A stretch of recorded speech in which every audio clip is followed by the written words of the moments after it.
الموهوبين حازم حمادة يحيى إمام.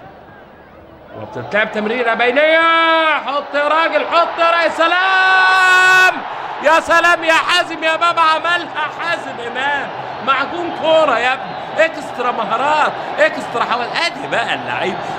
مفيش حد ما يحبش حازم امام، واللي يحب الكوره يحب الكوره تروح لحازم امام عشان يتفرج على لمسه جميله من الحاجات اللي كان بيعملها حازم تمتع الجمهور.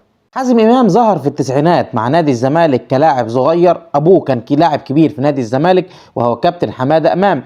ساعتها كان في ناس كتير شايفه ان هو ابناء عاملين زي لعيبه كتير موجوده في الدوري المصري، الا انه حازم امام ثبت وجوده وبشده لحد ما احترف في الدوري الايطالي لفتره قصيره. هو نفسه بعدها ندم وقال انا كنت ممكن اشتغل على نفسي اكتر واكمل في الدوري الايطالي.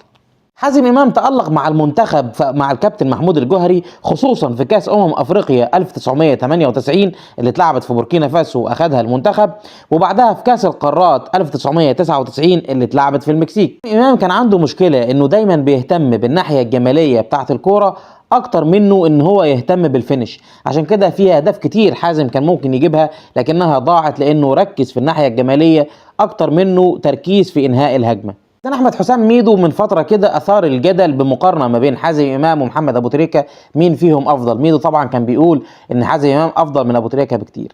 انا السؤال ده مش شايف ان هو لازم يكون له اجابه، يعني مش لازم نقول حازم افضل من ابو تريكه او ابو تريكه افضل من حازم، لان كل واحد بيبقى ليه معاييره اللي بيبقى شايف الكوره من خلالها. يعني في ناس تبقى شايفه مارادونا احسن من بيليه، وناس تبقى شايفه كريستيانو رونالدو افضل من ميسي، فهي مش لازم يكون في حد احسن من حد.